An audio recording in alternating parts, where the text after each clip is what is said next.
welcome to the Intuitively Wild podcast. I'm your host, Rachel Levine. Living intuitively wild is about coming back home to ourselves. Here, we talk about how to live connected to ourselves, others, and nature, and make a commitment to radical authenticity, vulnerability, and acceptance. On this podcast, we delve into a wide range of topics that span the human experience. We peel back the layers and talk about the things that are often not talked about. This is a space for us all to walk and wander this path of life together. Let's dig into our roots and go deep. Brooke, welcome to the podcast. Thank you for having me. Okay, I have so much to say, but I'm going to start with the first question. Okay. What is something you wish people knew about you that you don't think many do? Ooh.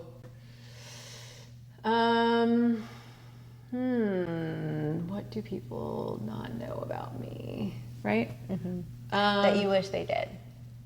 People, like I do have a very chill demeanor, which I think maybe people might think, oh, she's just so chill that nothing really bothers her. But it actually is kind of the opposite. I do tend to take on more and carry more on than I probably should, which is something that I'm like continuously working on.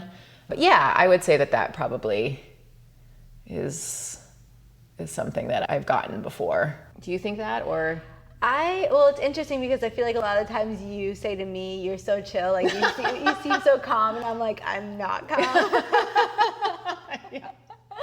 So that's funny that you say that. But I think with you, it's like you have this, and also knowing your human design, you just have this energy of like, I'm going to get it done. Yeah.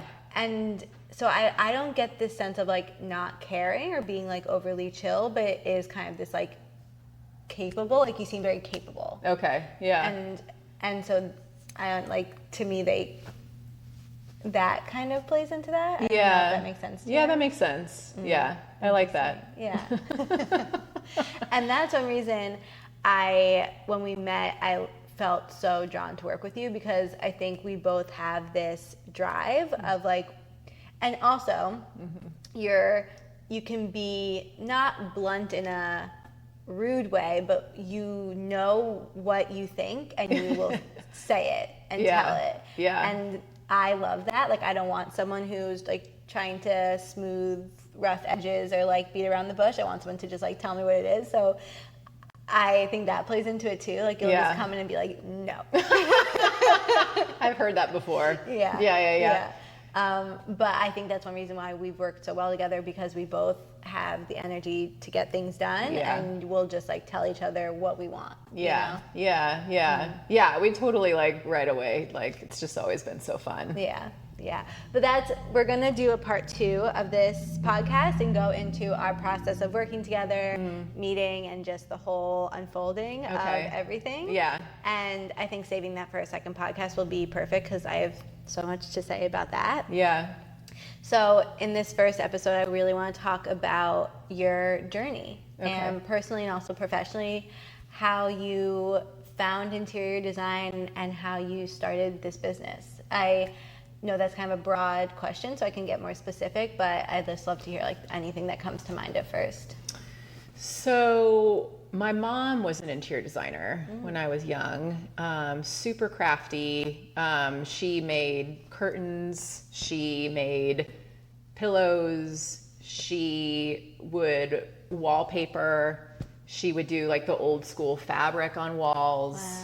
Wow. Everything was Laura Ashley. It was just like Laura Ashley. Sounds familiar.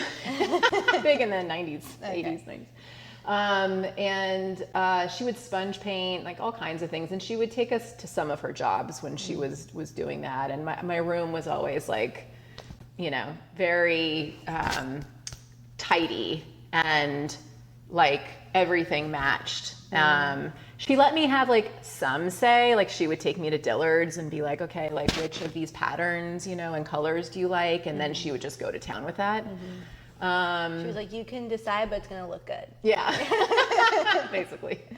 And in college, my room was always very like interesting. You know, I remember putting this like tapestry on the ceiling, and I put white lights like between the ceiling and the tapestry, and like these trippy posts. I don't know. I mean, it was a very, people thought it was a very fun space. And then, you know, I was married for 17 years, and we would have to move a lot, and we would buy a house, and then I would fix it up, and then we would move. And it was, and I learned a lot through that, and I learned that I love that. And then we got divorced in 18 when we moved to New York, right after we moved to New York, and you know, I had to figure out what I wanted to do. I've been a teacher. I've taught special ed and theater.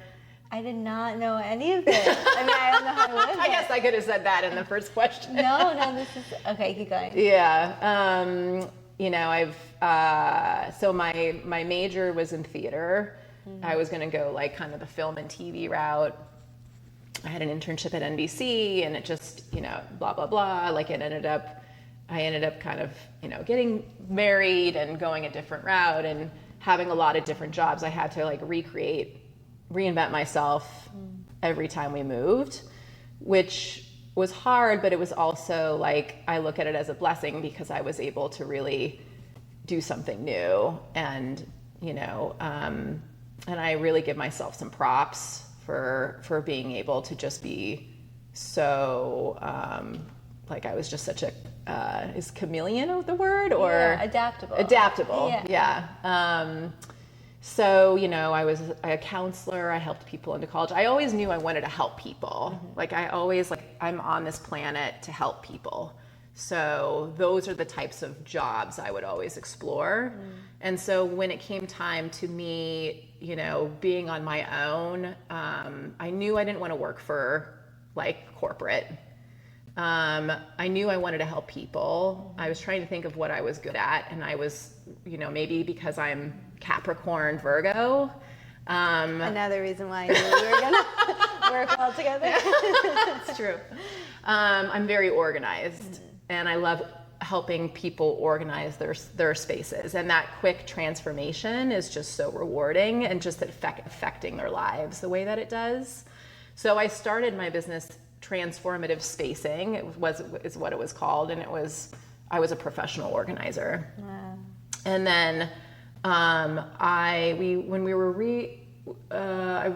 ended up doing a show house called the Kingston Design Connection in Kingston, and I loved it. I loved like the process of it. I reused and repurposed everything in that space. And just the feedback was so great, and I was just like, wow, like I love this, like maybe this is something that I can do. And so it just kind of like flourished from there to what it is now. And I'm just like, I pinch myself every day that I'm able to do something creative that's really, you know, helping others. I love working on spaces like these where a lot of people can experience it. Yeah, so it's been a really great ride. Wow. And that's such a testament to the fact that through structure you can be more creative, because I think that some people can think that, I've been having this conversation a lot, it's been a theme that's coming up on the podcast and just like in other areas of life, where people think that creative people are very flowy and unstructured, but you are someone who is very structured, and through that find more creativity in the structure. You are more creative. And I feel like your creativity comes out when we have guidelines and you're like working within that. Do you know what I mean? I'm not sure, does that feel true to you? Yeah, I mean, I think that I am very the type where with my dad, I got this from my father. It's just like, you know, we're hardworking. We have systems in place. if I didn't have these systems in place, it wouldn't work. I mean, I think. Yeah. So I'm glad that I have those skills. Yeah. Yeah. And it does seem like everything's unfolded so naturally for you.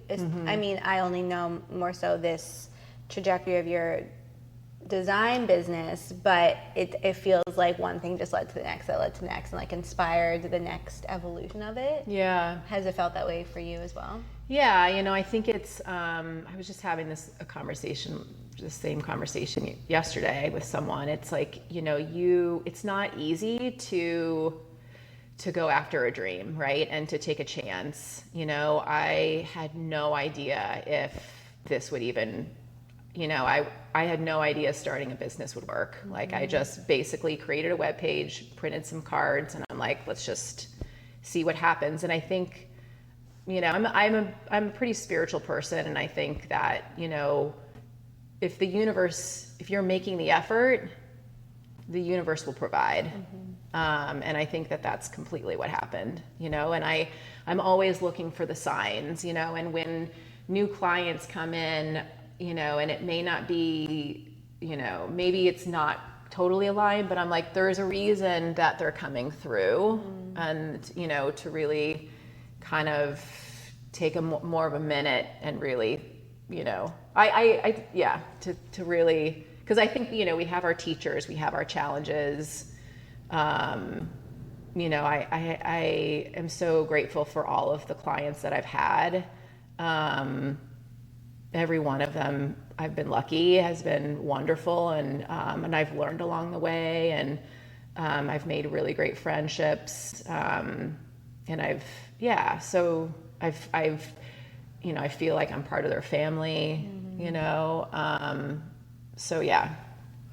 Yeah. Have you always been connected to your spirituality in that way, or had that evolve? It was when my ex and I we bought a house in New Paltz, and I started going to yoga. I started meditating more. And then I just kind of realized that, my marriage, like the relationship, like our priorities were not aligned. And then I just started kind of trusting more and going with the flow, and not being so stressed out on whether or not things are going to work. And then it's like, once you start really doing that, things unfold and flow. And it's just, constantly being grateful for this life. Grateful for the challenges, grateful for the wins. Yeah. And I mean, this is something we can go into more in the next conversation that we have, but I didn't know that you had this connection to your spirituality in the way that you did when I first reached out to you, or that you weave it into your work in the way that you can. But when we had that first conversation and you were like, oh, I'm going to go away this next week for my Reiki masters. I was like, oh, this is going to work out. Yeah, not a lot of people know that. Yeah. That could have been better than the other one. So many things people don't know about you. Yeah. I mean, I think when I started kind of exploring myself more, when I was now independent, and, this is back in 2018, and I learning the kind of music I like now. And then I found this Reiki training came through. It was taught over at the SUNY New Paltz, or SUNY, the Ulster County, Ulster, SUNY. Yeah, I know what you're saying. You know what I mean? I went through all the classes. I've been told by psychics years before that, I'm meant to heal people through their spaces.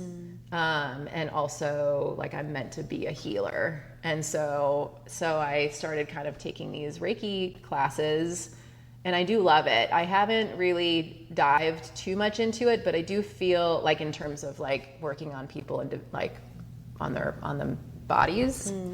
But I do feel like I bring that into spaces. I feel like I take a minute when I'm in the space to just like really like, what is this space? What am I feeling when I'm in the space? You know, and like what colors might make sense, you know, spatially, what makes more sense. I try to kind of really get more in touch with the space, which I feel like is a holistic approach. Yeah, I mean, this is something that I really embody in my work, but all our lessons and different modalities don't have to be so separate and distinct from each other. They all kind of meld together. And so even though you're not doing a Reiki session, you're infusing everything that you've learned and that you have taken on into all the work that you do. Yeah. And it's like, you know, taking a minute, being quiet, you know, and just like listening to what comes. But yeah. And do you feel like when you entered this new chapter of creating a business for yourself, that it sounds like it was this initiation into a whole new part of your life? Oh, 100%. How do you kind of categorize that? Like, what, if you could say that there was a chapter you left behind and one that you entered, what did that feel like for you? So when I was in college and I was majoring in theater, and I was just so like, I mean, it was such a creative program. I felt myself. And there were parts of myself that I felt for sure, like when I was a teacher, and but it wasn't again until I started this business that I like had this similar feeling of back when I was in college. I don't know if it's this playful, like inner child is kind of what I feel. That definitely comes out in you. Does it? Yeah, well, I mean, one reason I love working with you is because it does feel like you bring this, I guess playful energy, or it feels like a creative energy. Oh yeah. Which in and of itself is playful. Yeah. I get very excited. Yeah. I mean, when we just saw this light, I was dying. Yeah. It's such a good feeling. Yeah. And do you, I'm going from my limited vantage point, but do you feel like you are entering a new chapter now? Because from what you've shared with me, it feels like there's a new chapter of your life that you're entering into. That's 100% accurate. So I think what I struggle with in this line of work is, you know, so what I know is everyone can benefit from being in a space that's a reflection of them, that, you know, is clutter-free, it can be beautiful, you know, and not everyone can afford someone to help them. So what I'm trying to figure out is how can I be accessible for everyone? So, you know, I've taught a few workshops, transforming your space for a healthier you, which I love. And, you know, I've thought about maybe figuring out how to like maybe start coaching. Wow. You know? That'd be cool. Yeah, because I feel like we've been kind of doing a little bit of that, and this was kind of the first time I've tried that, and I feel like it's I think it's like part of my teacher in me, you know, and it's cool to just like help people through the process. So I'm toying with that idea. You know, so it's like trying to figure out how I can make myself more accessible and just like affordable, and also figuring out how, you know, I really think I'm also meant to do more of this Reiki too. So, you know, I recently bought a house. Yay! We're so excited. And that was just like one of those serendipitous, so easy kind of crazy things. Yeah. So I know it's meant to be. There's 2 artist studios in the back. I'm thinking one of them will be my workshop space, because I still love like giving life to old things. And then I'm thinking the other space could be for my Reiki. You know, so I'm that's like the new chapter. You know, we'll be out in Gardner, be more in nature. You know, I think community is going to be like, I'm so excited for you in this space. I mean, it's such perfect timing. Community is so important. So, you know, I think that if I can also create a space, you know, in nature. So yeah, I don't know. I'm excited. I don't know. I'm excited for what's to come. I have no idea. But I'm, again, just like looking for the signs and just going with the flow and really figuring out, what do I love about my job specifically? And then like moving forward with that. Yeah, well, you're in the in-between space, which is a space I've been in for quite some time, it feels like. And I think it's such a beautiful space to just be present with, because you really can be like, okay, what do I need to just leave behind? And what do I want to take with me? And to allow it to kind of reveal itself to you layer by layer, and just being open to that process instead of rushing into the next thing just because you're uncomfortable with the unknown. But has that felt easy for you, or does it take effort to allow yourself to be in this in-between uncertain period? I think now that I'm more spiritual, it's a lot easier. You know, and I think also I'm adaptable. I've learned that like through, I mean, sometimes we had to move twice in 1 year. And I was like, you know, I was the one that coordinated the move. I was the one both in and out. You know, I was the one that was coordinating the redesign of this. Like, it was so much. So I know that I'm capable of change. I embrace change. I think change is so good. I mean, you look at where you're at now, and it's because of these previous things that have happened, and some of them were very hard, I'm sure, and then it's like, but all of those things led to this. So yeah, no, I think I'm excited about it. And I also want to loop back to the community piece, because I also, before moving here, lived in a lot of different places, always on the go.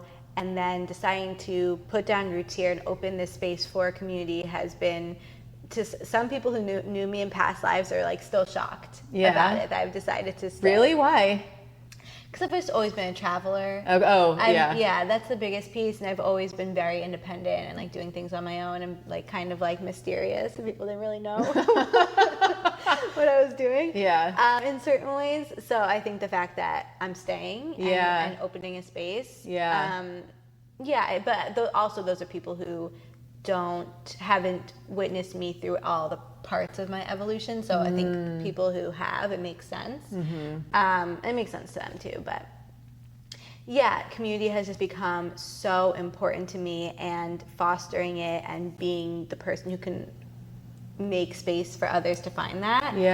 And it sounds like you also have traveled a lot, been in a lot of different places, and I'm not sure if you had a similar experience where community was harder to establish because you're traveling so much. But either way, it's so different from you now putting down roots and opening up your home in a lot of ways to bring people in. So I'm curious your thoughts on that. Yeah, I mean, with every move, like I said, I had to kind of reinvent myself and find my community. And I, like, looking back, I mean, I give myself props. I really put myself out there. I would go to networking events. I would really, get involved in things I was interested in to really meet people. And I made some really great friends. But I will say that, like, this is a completely kind of different experience here in this area. Like I live in Kingston, and the people here, you know, it's just been like magical. I feel like there's just so many, I mean, people are I've experienced kindness, creative, passionate, you know, wanting to help each other. You know, I love that, like, you know, walking around Kingston, I'm like bound to definitely meet someone that I know, and I'm not going to be like, oh God, I don't want to. It's like, I'm always so like, yeah, like, it's just, I love this place so much. Yeah. Like, the community here is so good. That's another reason why I've loved working with you, is because I know when we need someone, you know someone. Yeah. And we've been able to work with people who are local to really help in as many ways as we can. Yeah. And that was something I really wanted, but knowing no one here, doing that on my own would have been really hard. So it's been so nice to work with you, and you do seem so established in this community, and it does feel like there's this sense of support for everyone. Yeah, the talent here is so good. Like, there's such good, like, mill workers, like artisans, you know, and I think, you know, luckily in my line of work, I'm able to support all of these like amazing people. Yeah. So. Yeah, and we'll definitely, in the next conversation, we'll go into all the details about people we've worked with and things along those lines. But I also love how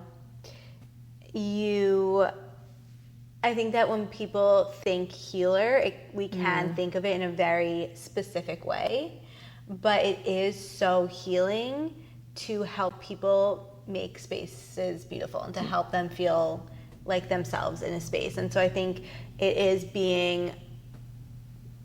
is stretching the bounds of what we think an identity is, and really just following our passion and our path, and knowing that it will impact people in the way it's meant to. And I know that you want to infuse more Reiki and other types of healing modalities into this, but yeah, I truly see the work that you do as so healing. And it has, I mean, for many different reasons, that could be its whole own podcast. Creating this space has been really healing for me, and I mean, working with you has definitely been a part of that.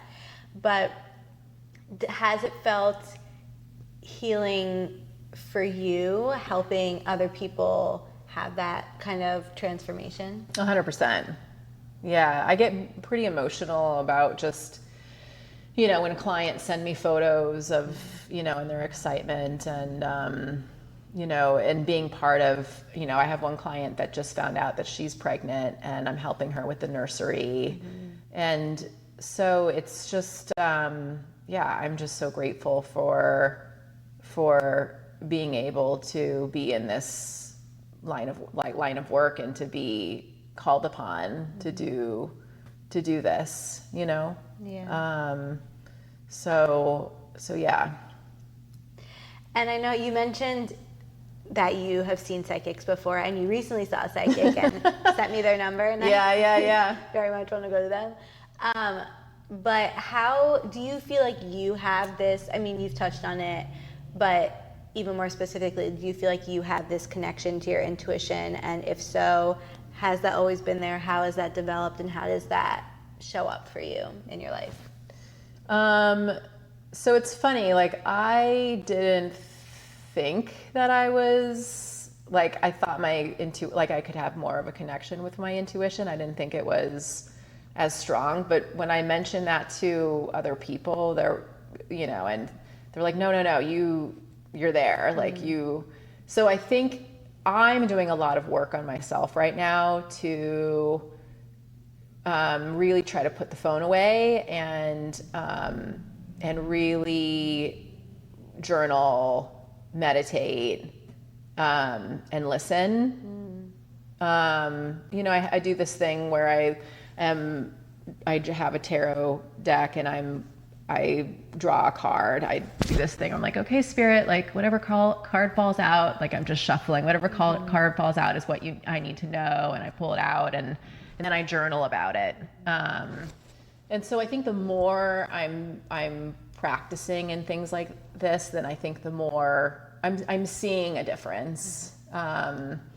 So I think it's work, and I think that I'm still working hard. I'm listening more.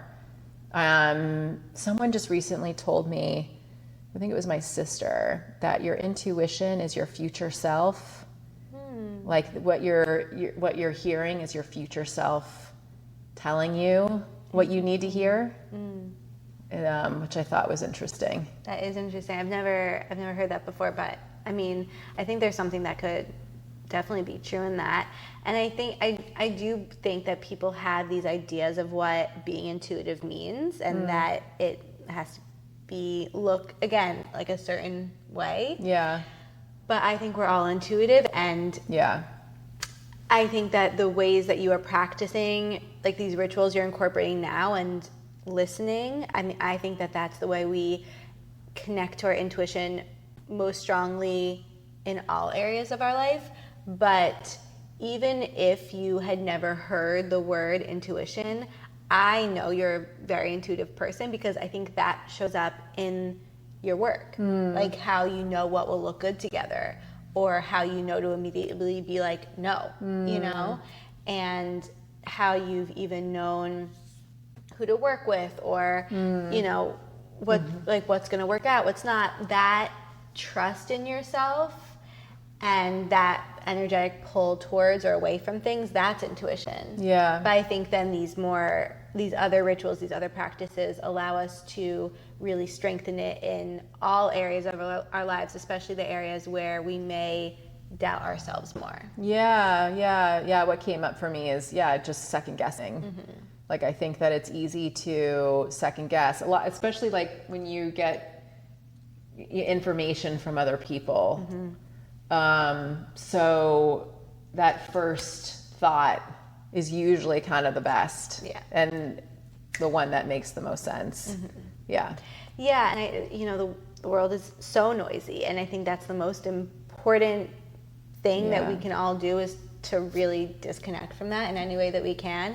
And I mean, I think everyone's intuition kind of shows up for them in different ways, and knowing your human design, yours is very this like gut instinct of knowing things. And again, I think really intuition is built off of this trust and like allowing that energy to lead. 100%. I agree. If you could leave behind one thing in your life right now and just say, I'm shedding this, I'm releasing it, I'm not picking it back up, what would that be? Well, like it's gone forever. Like I really want to get rid of I really don't want my phone anymore. But then the thing is like, how am I going to connect with people? Like how are they going to reach me? In my line of work, I have to show my work. And so Instagram is, but I'm like, I really, I was just in I did another Reiki, I think that's what you mentioned. I went to Canada for that, and I was like, okay, no phone, turning it off. And it was like the best thing ever. So, I mean, that was like the first thing that came to mind, but I don't know. No, I mean, I'm everything you just said. I'm like 100% with you.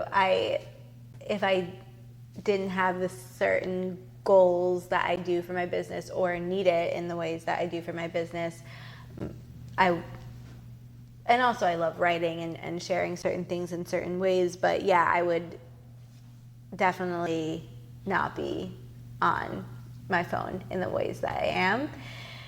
But I think that what we can say around like shedding, releasing it, for me at least, is like not doing it. Yeah, there are some things I like feel I need to do for my business, like you were saying, posting pictures and stuff like that, but not doing things just because we think we should. Yeah. Or just because someone else has said this is the way you have to be successful, or this is the way you have to do it, you know? Yeah. And really utilizing technology in the ways that feel good for me, and setting the boundaries that feel good for me, and not worrying when I take more time off of social media or my phone than some strategic social media person tells you to do, you know?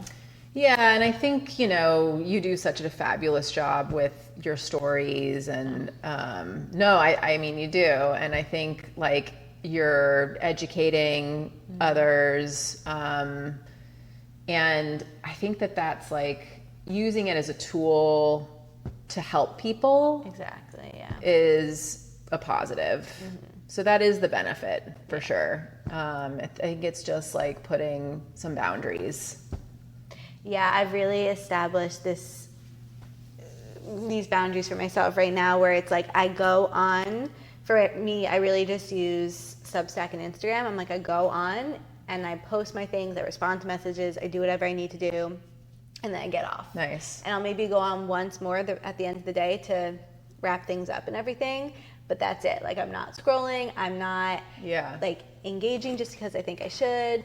I like that, and that I've just implemented this since I took a little hiatus for my birthday, but that has felt like so good. Yeah. Okay, I'm gonna get on that train. Yeah, I mean, I've just found it so helpful, because you don't realize how you reach for your phone, like, you know. Yeah. In just habitually. It's a habit, yeah. And, you know, we both don't want to be on our phone so much. There's so many more. We can be on it less. Yeah. Yeah. 100%. Yeah. Yeah. I wish there was a way to, like, have it, if someone sends you a text, that you can get a message back that you're not available. Yeah, they should. I feel like voicemail, email, but not text. Yeah. That's like the one thing. They should definitely do that. Anyways. The best thing, now we're just getting down the technology rabbit hole, but the best thing that I've ever discovered on text is sending the text later, because I am someone who likes to respond to things right away. But first of all, I don't want to set the precedent that people expect me to respond right away all the time. And also, it's like, if I respond later, then they'll respond later, and then, like, I can just put my phone away and not worry about it. Oh, that's good. So I'll schedule texts out. Oh, and that's been game changer. so good. Okay, yeah. Good to know. Highly recommend. Nice. Okay. I mean, there's so many more things I want to talk about. So much. What has been one of the main themes that you feel like has popped up and, like, woven itself through your life?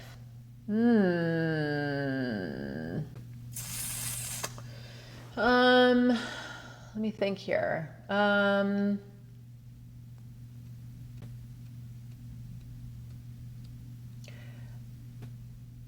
mean, again, it's like helping people is the thing that just kind of comes to mind. I truly think that, like, we are all here to help people.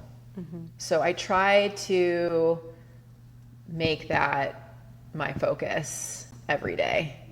I love that. Yeah. And when you say that that's been a theme, is that, like, what has been revealed to you that you're meant to do, and or it just, like, keeps coming into your head and you feel drawn to it? Like, what do you mean by that? I think it just keeps coming into my head. Yeah, I think that's, like, yeah. Yeah. And again, it's thinking outside of the box that people put what helping people is meant to be. Yeah. You know, like, I think that we all can wake up and be like, how can I serve today? Or how can I help people the best I can today? And that doesn't have to look like being a doctor, or, you know, whatever that can really, like, that can look like leaving the door open for someone, or, you know, buying flowers for someone. It's like the simplest things. And yeah, I think I do feel that if we all are walking our path and, like, really staying true to ourselves, ultimately, even if we don't think we impact. Even if you're living by yourself in the woods and you don't think you interact with anyone, you are helping people because you are staying true to who you are, and that like ripples out. Yeah. I mean, there's just so much chaos happening right now, and I think that, you know, we just have to be mindful of how we're treating others, and there's a lot of people are having a hard time right now. So, you know, just really trying to lift spirits, be there for people, smiling. No, I feel exactly the same.